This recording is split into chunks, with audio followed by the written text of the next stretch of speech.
A professor, his name is Ari Perlinger, at the United States Military Academy at West Point, did a study a couple of years ago and published the study. And I'd like to read this excerpt. It's not an excerpt, but an overview here.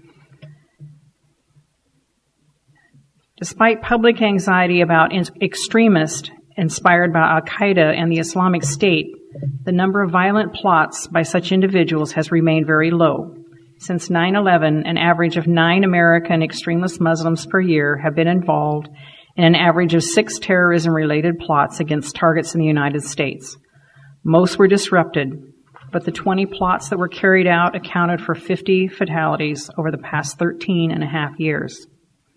In contrast, right-wing extremists averaged 337 attacks per year in the decade after 9/11, causing a total of 254 fatalities, according to the study by Professor Perlinger. He is a professor in the Department of Combating Terrorism at our United States Military Academy. He says the toll has increased since the study was released in 2012. It goes on to talk about different programs that have been addressing the domestic terror issue and the attitudes and positions that have been fueling the hatred and the hate attacks. And I think that that's quite evident by the terrible situation that occurred this past week with the murder of the people in the church in Carolina. So I encourage anyone in the community to go and see this production, this movie tonight, Not in Our Town. So it would heighten our awareness in regards to what actually constitutes hate, how it thrives, and how we can combat that in our own community. So I'm hoping I can make it there myself at 6:30 tonight.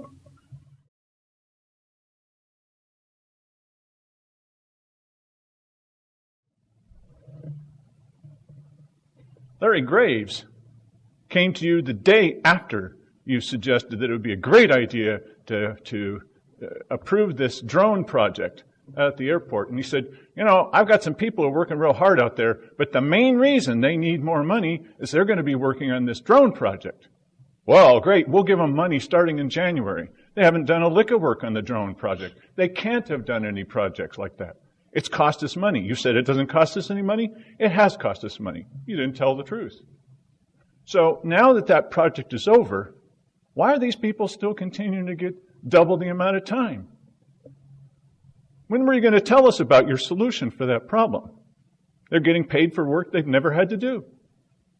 Larry Graves also got involved in an incident with a person out at the airport where he said, F you, F this, F that, and I want you off this airport. Well, you apparently gave him a warning. He's just done it again. When were you going to tell us about that? What's your plan of action for this guy? When are you going to fire him? Well, he's such a great employee. Yeah, it doesn't matter if he's a great employee. If you've got a whole bucket of vanilla ice cream and you got a swirl in the middle and it's not really made out of fudge, you're not going to want to eat any of that. This guy's got a swirl in the middle. It's time to say goodbye to you, Larry Graves. You can't talk to people that way.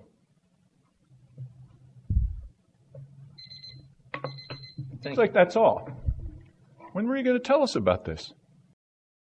I'd like to remain silent about Mr. Matthews because his logic is not worth addressing. Mr. Graves is an outstanding employee. And I can only guess as to what situation he was talking about, but it was an individual who had illegally taped a meeting that Mr. Graves was in.